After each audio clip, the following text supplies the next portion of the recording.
তোকে আমি বলছি না যে আমার ভাইয়ের জুতা তুই পরিষ্কার করবি, মানে তুই পরিষ্কার করতেই হবে। যা জুতা পরিষ্কার কর।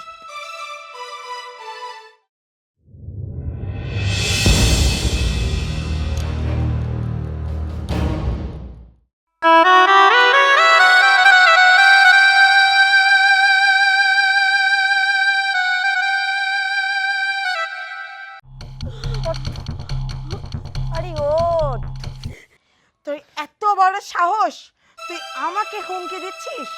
দেখ তোর আজ আমি কি অবস্থা করি। এই, তুই আমাকে হুমকি দিস? বল, তুই আর আমাকে হুমকি দিবি? কোন মুখ দিয়ে কথা বলিস? তোর এই মুখে আজকে আমি একদম থাতলা করে দেব। তোর এই মুখ বেশি কথা বলছে তাই না? দেখ তোর এই মুখের আমি কি হাল করি, যেন তুই আর কখনো আমার মুখে মুখে তর্ক করতে না পারিস।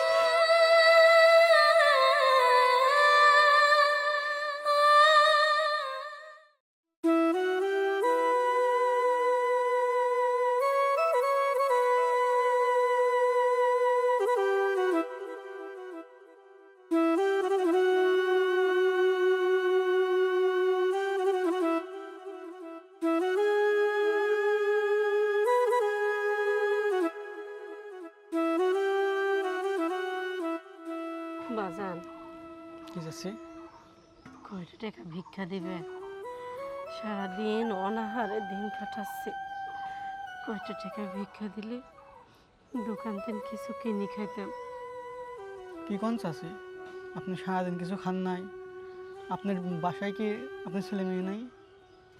বাড়ির তো সাওয়াল মেয়ে আছেই বেটা। সাওয়াল মেয়ে পেটে জন্ম দিলেই কি মায়ের আহার জোটে কম? আমার কপালে কারো ভাত নেই, তাই পথে পথে ভিক্ষা করতে বাড়াইছি। বাজান, এত কথা শুনে তুমি কি করবে? আমার যদি কটা ভিক্ষা দিত আমি খুব খুশি হইতাম। কি বলেন চাচি? আপনার ছেলে মেয়েও আছে আর আপনি রাস্তায় রাস্তায় ভিক্ষা করেন কেন? আপনার ছেলে মেয়েকে আপনাকে খাইতে দেয় না? বাবারে, আমি তো তোমাকে কইলামই আমার সাওয়াল মেয়ে সব আছে, কিন্তু তারে খাওয়ার আমার জোটে না। বাজান, মেলা বেলা হয়ে গেল, আমার আবার গাওয়ালে আরো হাঁটা লাগবে।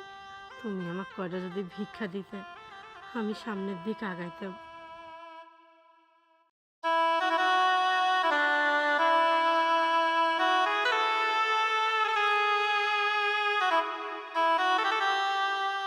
চাচি, আমার জন্য দোয়া করেন। আল্লাহ তোমার মঙ্গল করুক, তুমি মানুষের মতো মানুষ হও। আমি আসি বাজার।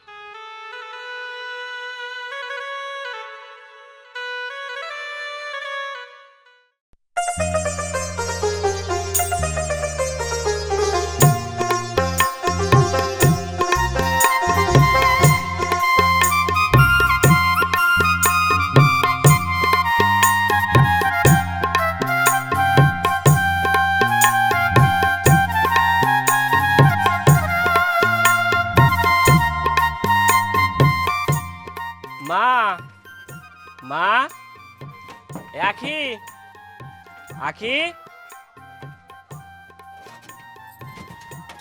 সোহেল, কেমন আছো? আমি ভালো আছি, তুমি কেমন আছো? আমিও ভালো আছি। কি আমাকে দেখে অবাক হয়ে যাচ্ছ তাই না? অবাক তো হওয়ারই কথা, তুমি আমাকে কিছুই বললা না, হুট করে দেশে চলে আসলা। আমি তো দেখে একদম অবাক হয়ে গেছি। আচ্ছা তুমি আমাকে কেন বললা না বলো তো? আমি যদি তোমাকে বলতাম আমি প্রবাস থেকে চলে আসছি, তাহলে তুমি কি করতা? একটা গাড়ি রিজার্ভ করে এয়ারপোর্টে চলে যাইতা। কিন্তু আমি তো তোমাকে সারপ্রাইজ দিতে পারতাম না, এই জন্য তোমাকে না বলে আসছি যে তুমি আমাকে দেখে অবাক হয়ে যাবা, আমি তোমাকে সারপ্রাইজ দিব। আচ্ছা, তুমি আসলা, মাকে তো দেখলাম না, মা কোথায়? মা, ওই যে দেখো, মা তো হচ্ছে জাকিয়াদের বাড়িতে গেছে। কি বলো, মা বাড়িতে নাই? মা জাকিয়াদের বাড়িতে গেছে? হ্যাঁ, আসলে হয়েছে কি, তোমার বোনটা একদম পাগলামি শুরু করছে। সে নাকি মাকে অনেকদিন দেখে না। আমি তাকে বললাম যে তুমি বাড়ি আসো, তোমার বোন তো আসবে না, তোমার বোন জামাই নাকি তাকে আসতে দেবে না, তাই মাকেই পাঠানো হয়েছে। দেখো, আমি প্রবাস থেকে আসার সময় গাড়িতে ভাবতে ভাবতে আসছি, বাড়িতে যাব, সবাইকে সারপ্রাইজ দিব, আমার মায়ের পা ধরে সালাম করব। আর বাড়িতে এসে দেখছি আমার মাই বাড়িতে নাই, আমার মা আমার ছোট বোনের বাড়িতে বেড়াইতে গেছে। না, আমার ভালো লাগতেছে না। আমি এখনই জাকিয়াদের বাড়িতে যাব, যে মাকে নিয়ে আসবো। আরে পাগল, এত উতলা হচ্ছ কেন? তুমি সবেমাত্র দেশে আসলা, তুমি আজকের দিনটা রেস্ট করো। আর শোনো, তোমার যেতে হবে না, আমি ফোন দিয়ে বলে দিচ্ছি।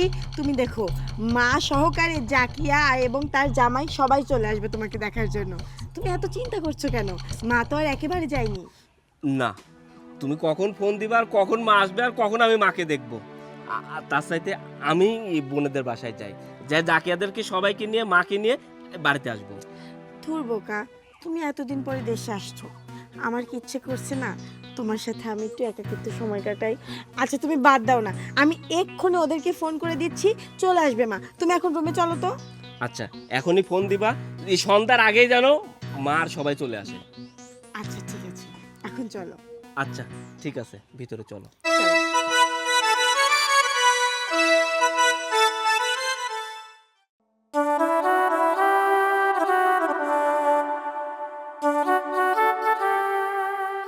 হে আল্লাহ, আজকে কি তুমি আমার রেজেকে কিছুই রাহনি? সারাটা দিন এই পথে বসে রইলাম, একটা টাকা ভিক্ষাও কেউ দিল না। আমি এখন কি খাবো? তুমি যদি রেজেকে কিছু নাই রাখবে, তাহলে পেটে খিদে দিছাও কে? আর খিদে যদি দিবে, তাহলে আহারের ব্যবস্থা করনি কে? আমি তো আর খিদে জ্বালা সহ্য করতে পারতেছি না। হে আল্লাহ, আমাকে একটু আহারের ব্যবস্থা করে দাও। একটা গাড়ি আসতেছে, হাত পাতি দেই, ভিক্ষা দেয় কিনা।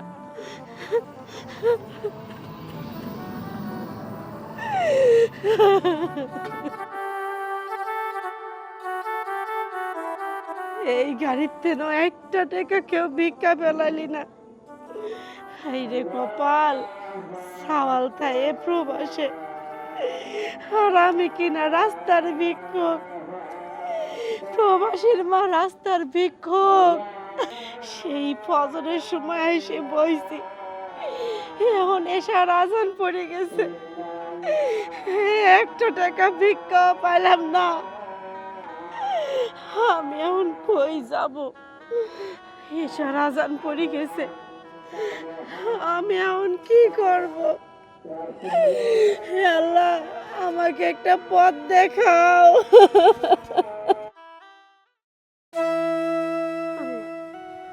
পথে কেউ নেই।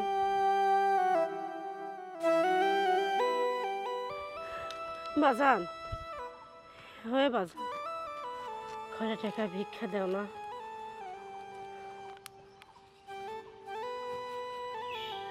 মা,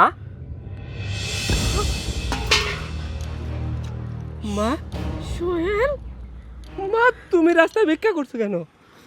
তোমার হাতে ভিক্ষার থালা। তুমি না জাকিয়াদের বাসায় গেছো? তুমি না আমার বোনের বাড়িতে বেড়াইতে গেছো? কিন্তু তুমি মা রাস্তায় ভিক্ষা করছো কেন?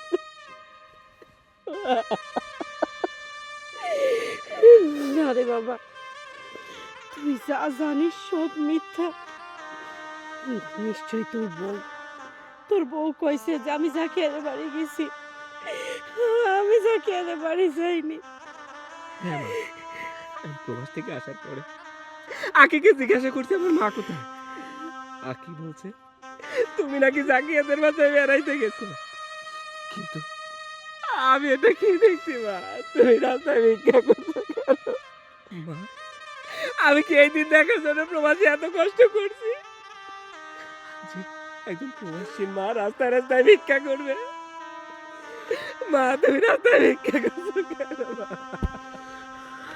আমার কিছু করার ছিল না রে বাজার, আমার কিছু করার ছিল না।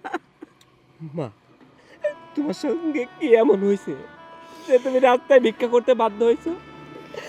মা, মানুষ তো সামান্য একটু কষ্টতে রাস্তায় ভিক্ষা করে না। তুমি সামান্য কিছু খাবারের জন্য মানুষের কাছে হাত পাচ্ছ। মা, কি হয়েছে আমাকে সব বলে বলো। ও হ্যাঁ, আমি সব খুলে কব। আমার এখন কোনো ভয় নেই। হ্যাঁ, আমার বুকের ধন, বুকের মানিক ফিরে আইছে। তাহলে শোন, আমার সাথে কি হয়েছে।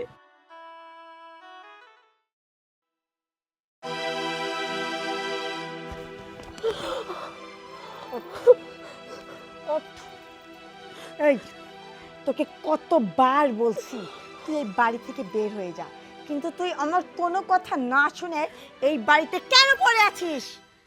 কেন পড়ে থাকবো না কও? আমি যাব কই? আমার তো কোনো যাওয়ার জায়গা নাই। এটা তো আমার সওয়ালের বাড়ি, আমার স্বামীর ভিটা। এই ভিটা ছেড়ে আমি কই যাব? তুমি একটু বোঝার চেষ্টা করো। এই, তোর কথা আমি কি বুঝবো? তুই কি আমার কথা বুঝিস না? তোর ছেলে যে দূর প্রবাসে এত কষ্ট করে টাকা ইনকাম করে, সেই টাকা দেশে পাঠায়, আর তুই বুড়ি সেগুলো বসে বসে আরাম আয়েশ করে খাস। এই যে প্রতি মাসে তোর পেছনে গাদা গাদা টাকার ওষুধ লাগে, এই টাকাগুলো কোত্থেকে আসে? তুই তো পারিস না সংসারে একটু উন্নতি করতে। কিভাবে অবনতি করা যায় তোর মাথায় শুধু সেই চিন্তা। বৌমা, বসে বসে আমি কই খাই? সংসারের সমস্ত কাজ তো আমি নিজেই করি। তুমি গোসলের পরে তোমার পরনের কাপড় চোপড়গুলো তুমি বাথরুমে রেখে দাও, সেগুলো পর্যন্ত তুমি আমাকে দিয়ে ধোয়াও। বিছানার চাদরটা পর্যন্ত কোনো সময় ধুয়ে দেখো না। তাহলে আমি বসে বসে কি করে খেলাম? তুমি আমাকে একটুকু সময় শান্তি দাও না। সারাক্ষণ তুমি একটার পর একটা হুকুম জারি করতেই থাকো। আমাকে তোমার মানুষ মনে হয় না? আমি কি একটা পশু যে গাধার মতো সারাক্ষণ আমাকে দিয়ে খাটাও? এই, এই সংসারে তুই খাটবি না তো আমি খাটবো? তুই জানিস না যে তোর ছেলে আমাকে বিয়ে করছে, বিয়ে করে প্রবাসী গেছে? তার মানে কি আমার স্বামী প্রবাসী আর আমি প্রবাসীর বউ হয়ে সংসারে কাজকর্ম করব? তা তো না। তোর মতো একটা বুড়ি এই বাড়িতে থাকতে আমি কিসের জন্য কাজ করতে যাব? আরে তুই তো এই বাড়ির চাকরানি, তুই এই বাড়ির সমস্ত কাজ করবি আর আমি আরাম আয়েশ করে দিন যাপন করব। কে বৌমা, আমার সওয়াল প্রবাস দিন কষ্ট করে এত টাকা পয়সা দেয়, সেই টাকা দিয়ে তুমি আরাম আয়েশ করো, নিজের পছন্দ মতো কাপড় চোপড় কেনো, নিজের পছন্দ মতো খাও। কে, আমার কি অধিকার নেই? আমার সওয়াল প্রবাস দিন এত টাকা কামাই করে, সে টাকার কি বিন্দু পরিমাণ অংশ আমার অধিকার নেই? আমি কি আরাম আয়েশ করতে পারিনি? তুমি যেরকম আরাম আয়েশ করবে, এখন থেকে আমিও আরাম আয়েশ করেই থাকবো, নয়তো আমি সব কথা সহেলে কয়ে দেব। কি, তোর এত বড় সাহস? তুই আমাকে হুমকি দিচ্ছিস? দেখ তোর আজ আমি কি অবস্থা করি। এই, তুই আমাকে হুমকি দিস? বল, তুই আর আমাকে হুমকি দিবি? কোন মুখ দিয়ে কথা বলিস? তোর এই মুখে আজকে আমি একদম থাতলা করে দেব। তোর এই মুখ বেশি কথা বলছে তাই না? দেখ তোর এই মুখের আমি কি হাল করি, যেন তুই আর কখনো আমার মুখে মুখে তর্ক করতে না পারিস। বাবা ছেড়ে দাও, ছেড়ে দাও, আমি আর কোনো তর্ক করবো না। আমার লাগতেছে বাবা, ছেড়ে দাও। মুখে মুখে তর্ক করার সময় মনে থাকে না, হ্যাঁ? আর মুখের পর দিলে তখন তোমার লাগে। ওঠ, ওঠ, আরে ওঠ, ওঠ। এই মুখ, এই মুখটা খুব চলাচলে না? আমার ইচ্ছা করছে কি জানিস, তোর এই মুখটা আমি সুই সুতা দেখবে সেলাই করে দেই, যেন তুই এই মুখ নিয়ে আমার সামনে বড় বড় কথা বলতে পারিস না। তুই কি বললি? তোর ছেলেকে সব কিছু বলে দিবি? আরে তোর ছেলে তো রয়েছে সেই দূর প্রবাসে, তোর ছেলেকে তুই ফোনে সব কিছু বললি, কিন্তু তোর ছেলে দেশে আসার আগেই তোকে যে আমি একেবারে শেষ করে ফেলবো, এইটা কি তোর মাথায় একবারই আসেনি? তোকে আমি ভালোই ভালোই বলছি, এই বাড়িতে থাকতে হলে আমার কথা অনুযায়ী থাকতে হবে। আর তোকে আমি একটা কথা বলে দিই, তুই প্রয়োজনে বাড়ি থেকে চলে যা। তুই যদি বাড়ি থেকে চলে যাস তাহলে তোর জন্যই ভালো হবে। কথাটা তুই মনে রাখিস, তুই যত তাড়াতাড়ি এই বাড়ি থেকে যাবি তত তোর জন্য ভালো। আর যত দিনে বাড়িতে পড়ে থাকবি তত দিন অবধি আমার কাছে এরকম অত্যাচারিত হতে হবে তোর।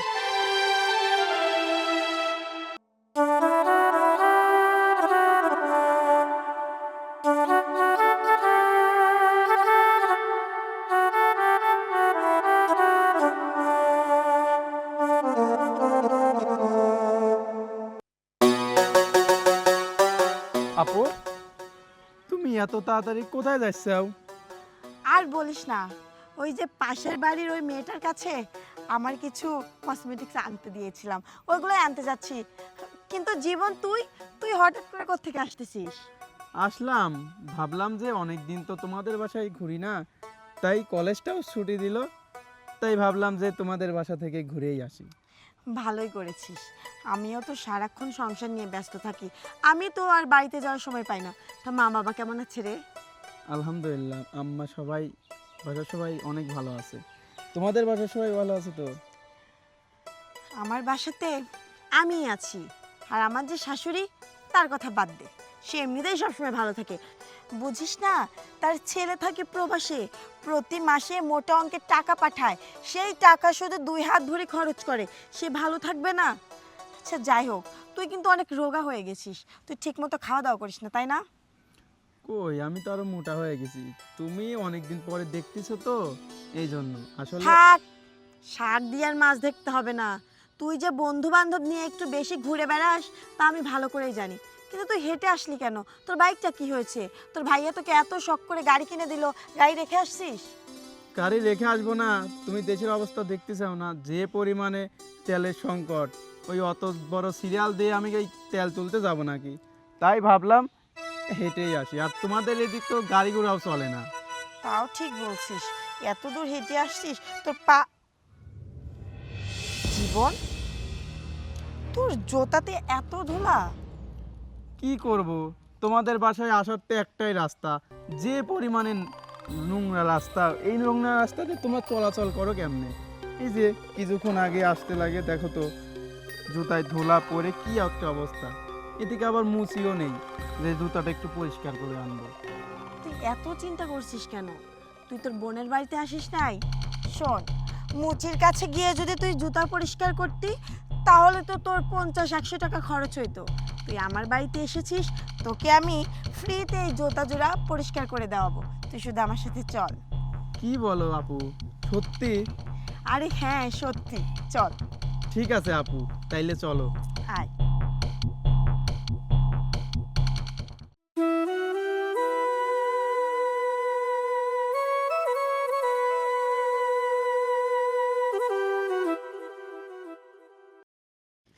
কিরে বুড়ি, তুই এখানে নিশ্চিন্তে বসে আছিস, আর তোকে আমি পুরা বাড়ি তন্ন তন্ন করে খুঁজতেছি। ওঠ, ওঠ।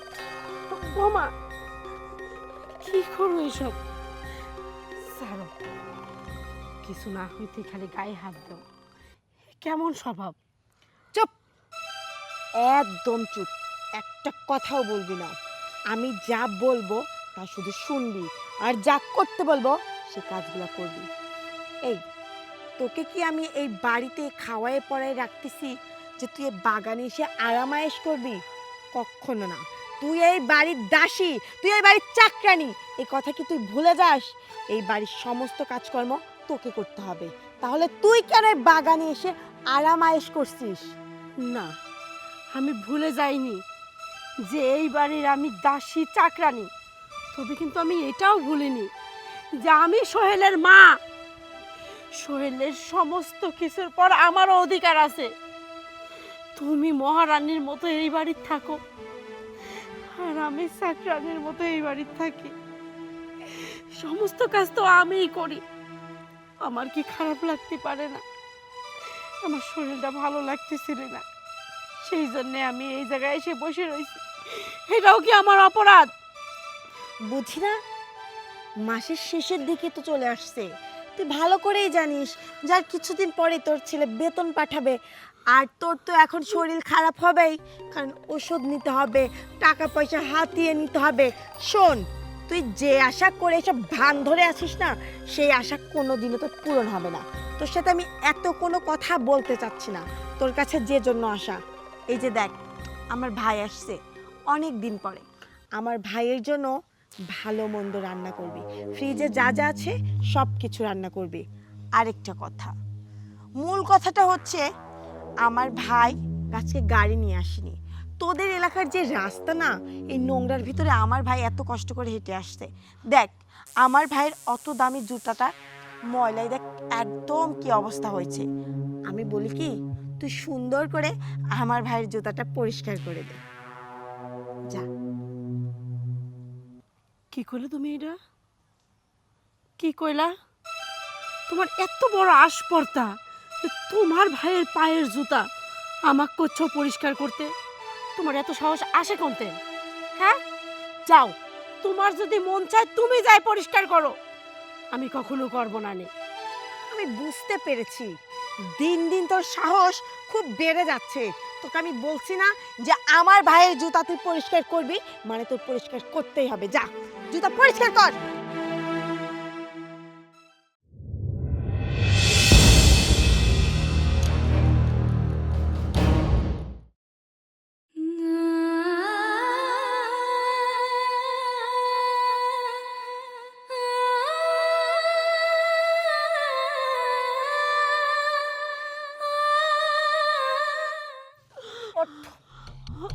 আরে ওঠ,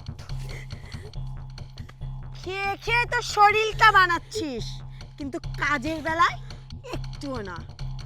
শুয়ে বসে থাকলে কি আর কাজকর্ম করা হবে? বাড়িতে যে এত কাজ পড়ে আছে, তোকে যে সকাল থেকে বলছি যে বাড়ির কাজগুলো আজকে সারাদিনে করে কমপ্লিট করবি, কিন্তু তুই তো না, আমার কোনো কথাই শুনছিস না। তাই তোকে ভালোই ভালোই বলছি, যা বাড়িতে গিয়ে কাজগুলো সেরে, আমার ভাই আসছে, আমার ভাইয়ের জন্য ভালো মন্দ রান্না কর। তাছাড়া কিন্তু খুব খারাপ হবে, কথাটা বলে দিলাম। জীবন, চল ভাই, তোর জন্য আমি নাস্তা পানির ব্যবস্থা করি। না, আমি কোনো কাজ করতে পারবো না। সংসারের যত কাজ আছে তুমি সারো। আর আজকে তুমি যে এই কাজটা করলে না, এটা কিন্তু মোটেও ঠিক করনি। আমি সোহেল আসলে সোহেলের কাছে সব কিছু কয়ে দেব। আমি সব কিছু কয়ে দেব। কি বললি তুই? কি বললি? তুই তোর ছেলেকে সবকিছু বলে দিবি? তুই কথায় কথায় আমাকে হুমকি দিস না? তোকে আমি এত অত্যাচার, এত নির্যাতন করি, তারপরেও তুই সোজা হোস না। যাই হোক, তোকে আমি আর মারবো না, কিছু বলবো না, তবে তোকে আর এই বাড়িতে রাখবো না। তোকে যদি আমি এই বাড়িতে না রাখি, তোকে যদি বাড়ি থেকে আমি বের করে দেই, তাহলে তো তুই তোর ছেলেকে আর কিছুই বলতে পারবি না, তাই না?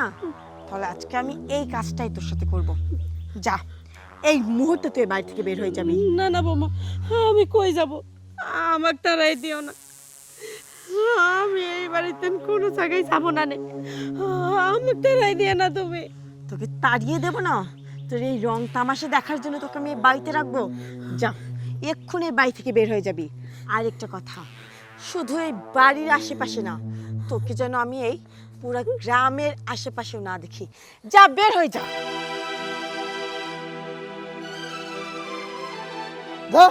আবার ফিরে ফিরে তাকা। আপু, একবার ঠিক কাম করিস। এই বুড়ি বাড়ির মধ্যে রাহে তোমার অন্ন ধ্বংস করে লাভ আছে? তার চাইতেন আমরা দুই ভাই বোন আরামে এসে চলো রাইতে বাইরে খাই গে। আসো। চল।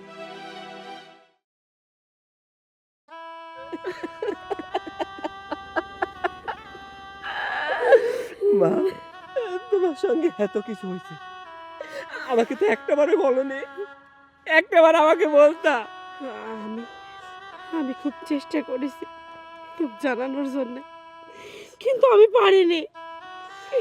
আমি এই ভয় পাইছি যদি তুই আমার কষ্টের কথা শুনে তোর একটা কিছু হয়ে যায়, আমি কি করে বাঁচবো? মা, আমি সব বুঝতে পারছি। ওই কাল নাগিনী ডাইনি আমাকে মিথ্যা কথা বলছে। আমি যতবারই ফোন দিয়ে তোমার কথা জিজ্ঞাসা করছি, ও বলছে আমার মা ভালো আছে, আমার মা অনেক সুখে আছে।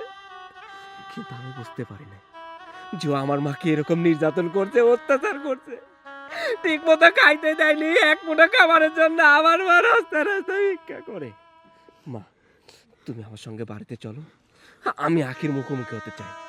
আমার মায়ের সঙ্গে কেন এমনটা করলো সেটা আমি জানতে চাই। চলো মা। বাজার, তুই যখন আইছিস আমার আর কোনো ভয় নেই। চল বাড়ি চল। চলো।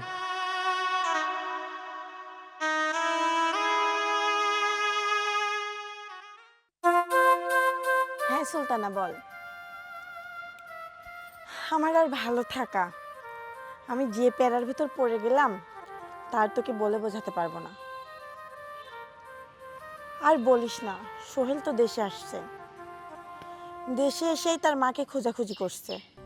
আমি তো মিথ্যা কথা বলছি যে তার মা তার বোনের বাসায় গেছে। কিন্তু সোহেল যদি এখন তার মাকে খুঁজে বের করে তাহলে তাহলে আমি কি করব বলতো? আমার চিন্তায় রাতে ঘুম হয় না। তুই আমাকে একটা বুদ্ধি দে না। বৌমা, তোকে আমি পরে ফোন দিচ্ছি। বুড়ি তুই, এই তুই কেন আবার বাড়িতে আসছিস? তোকে আমি কি বলেছি যে তুই আর কখনো কোনোদিন এই বাড়িতে আসতে পারবি না? আর তুই কি জানিস তোর ছেলে দেশে আসছে? তোর ছেলেকে আমি বলেছি তুই তোর মেয়ের বাসায় গেছিস। এখন যদি সোহেল এসে তোকে এখানে দেখে তাহলে তো সোহেল আমাকে আর বিশ্বাস করবে না, আমাকে ঘাড় ধরে বাড়ি থেকে বের করে দেবে। তাই তোকে ভালো ভালো বলছি, তুই এখান থেকে চলে যা। হ্যাঁ, তুই ঠিকই বলছিস। তোকে আমি ঘাড় ধাক্কা দিয়ে এ বাড়ি থেকে বের করে দিব। তুই আমাকে কি বলছিলি? আমার মা আমার বোনের বাসায় গেছে। কিন্তু আমি আমার নিজের চোখে কি দেখলাম? একজন প্রবাসীর মা রাস্তার ভিক্ষুক। কিন্তু কেন? আমার মায়ের কি অপরাধ? আমার কি অপরাধ যে একজন প্রবাসীর মাকে রাস্তায় রাস্তায় ভিক্ষা করতে হবে? কি কথা বলছিস না কেন? বল, আমার মায়ের কি অপরাধ ছিল যে তাকে রাস্তায় রাস্তায় ভিক্ষা করতে হয়েছে? সোহেল, বিশ্বাস করো, আমি তোমার মাকে ভিক্ষা করতে পাঠাইনি। তোমার মা অতিরিক্ত টাকা পয়সা নষ্ট করতো। আমি তোমার মাকে অনেক বোঝাইছি যে দেখেন আম্মা, আপনি অযথা টাকাগুলো কেন নষ্ট করেন। তোমার মা রাগে ক্ষোভে আমার সাথে কথা বলা বন্ধ করে দেয়। আর আমার সাথে কথা না বললে আমি তো টাকা পয়সা দিতাম না। সেই জন্য তোমার মা গিয়ে ভিক্ষা করা শুরু করছে। চুপ! আরে একটা মিথ্যা কথা বলবি না। আমার মা টাকা পয়সা খরচ করে, আমার মা টাকা নষ্ট করে। জানিস, আমরা প্রবাসীরা না সত্যি অনেক বোকা। তোরা যখন এই দেশে প্রতিযোগিতা শুরু করিস, ভালো থাকা, ভালো খাওয়া, ভালো পড়া, কে কত ভালো পোশাক পরলো, কে কত ভালো খাবার খাইলো, তোরা প্রতিযোগিতা শুরু করিস। আমরা প্রবাসীরাও ওই দেশে প্রতিযোগিতা করি, কিন্তু ভালো খাবারের জন্য নয়, ভালো পোশাকের জন্য নয়। আমরা প্রতিযোগিতা করি কে কত বেশি টাকা দেশে পাঠাইতে পারবে। আমরা ভালো খাবার খাই না, ভালো পোশাক পরি না। ভালো খাবার খাইতে গেলে পরিবারের কথা মনে হয়, ভালো পোশাক কিনতে গেলে পরিবারের কথা মনে হয়। আমরা যদি ওই দেশে ভালো খাবার খাই, ভালো পোশাক পরি, টাকা নষ্ট করি, তাহলে বেশি টাকা পাঠাইতে পারবো না। আমার পরিবারের প্রিয় মানুষগুলো ভালো থাকবে না। 18 ঘন্টা 20 ঘন্টা ডিউটি করার পরেও নিজে রান্না করে খাই। তুমি আমাকে বারবার বলতাম না, সোহেল তুমি কি কাজ করো? আমি তোমাকে বলতাম আমি এসি রুমে বসে খাবার প্যাকেট করি। কিন্তু না, আমি মরুভূমিতে কাজ করতাম, সেখানে 42 ডিগ্রি 44 ডিগ্রি মাত্রা, হাতে ফুসকা পড়ে যাইত, শরীরে ফুসকা পড়ে যাইত। শরীরে যে জায়গায় হাত দিতাম শুধু ব্যথা আর ব্যথা।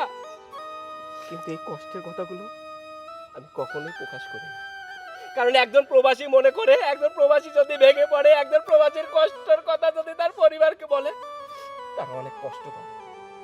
আমরা এত কষ্ট করেও কখন সুখ পাই জানিস?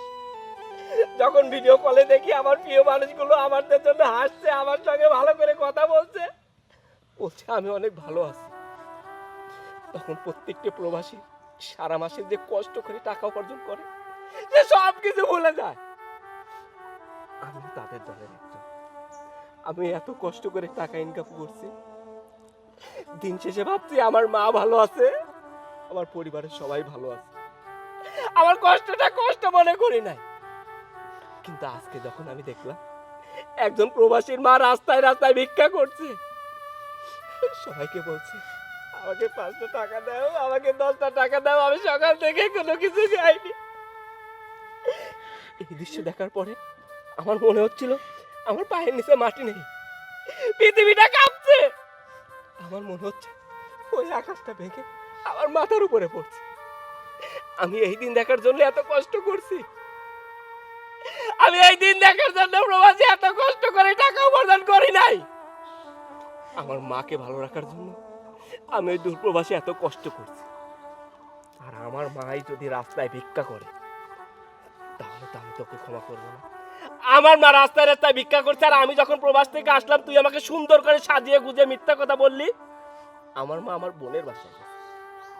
আমি যখন আমার বোনের বাসায় যাইতে চাইলাম তুই বললি না, আমি ফোন করে দিব, মা সবাইকে নিয়ে চলে আসবে। কিন্তু আমি বুঝতে পারিনি তুই আমার সঙ্গে দিনের পর দিন মিথ্যা কথা বলছিস, আর দিনের পর দিন আমার মাকে নির্যাতন করছিস। তুই জানিস তুই আমার জান্নাতকে কষ্ট দিছিস, তাই আমি তোকে ক্ষমা করব না। তুই একটু আগে বললি না যে আমি যদি এইগুলো সবকিছু জানতে পারি তাহলে তোকে ঘাড় ধাক্কা দিয়ে বাড়ি থেকে বের করে দিব। হ্যাঁ, আমি তোকে ঘাড় ধাক্কা দিয়ে বের করে দিব। যা, এই মুহূর্তে আমার বাসা থেকে বের হ। সোহেল, আমি বুঝতে পারছি আমি অনেক বড় ভুল করেছি। আমি জানি না আমার এই ভুলের ক্ষমা আছে কিনা, কিন্তু তারপরও আমি তোমার কাছে হাত জোর করে ক্ষমা চাচ্ছি। আম্মা, আপনার কাছেও আমি ক্ষমা চাচ্ছি, আপনি আমাকে ক্ষমা করে দেন। আমি আমার জীবনে আর কখনো এইরকম ভুল কাজ করব না। তোর কোনো ক্ষমা নেই, তোর একটাই শাস্তি, আমি তোকে ডিভোর্স দিয়ে দেব। যা, এই মুহূর্তে আমার বাসা থেকে বের হ। আর যদি এই মুহূর্তে বাসা থেকে বের না হোস আমি তোকে ঘাড় ধাক্কা দিয়ে বাড়ি থেকে বের করে দিব। যা বলছি। কি আমার কথা কানে যাচ্ছে না? আমার কথা তোর কানের মধ্যে যাচ্ছে না? না, যা বের হ।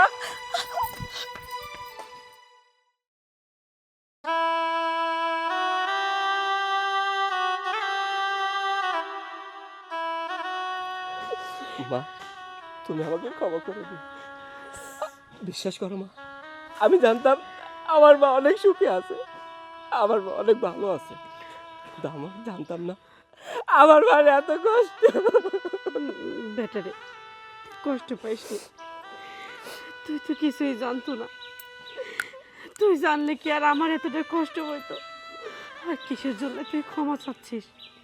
সন্তান কখনো কোনো মায়ের কাছে অন্যায় করতেই পারে না। তুই তো আমার একমাত্র সন্তান, তোকে আমি ভুল বুঝতে পারি ক? তুই তোর মায়ের সুখের জন্যে তোর বউয়ের বাড়ির থেকে বাইর করে দিছিস। এরকম সন্তান কয়টা ঘরে হয়? আল্লাহর কাছে কই, আল্লাহ তুমি প্রতিটা ঘরে ঘরে আমার সোহেলের মতো করে একটা করে ছেলে সন্তান দাও, যেন কোনো মায়ের আর দুঃখ কষ্ট না হয়। আল্লাহর কাছে দোয়া করি বাছা, তুমি আরো মেলা বড় হও, তোমার মতো সন্তান প্রতিটা ঘরে ঘরে হোক। কষ্ট পাই, চলো বাড়ির ভিতর চলো।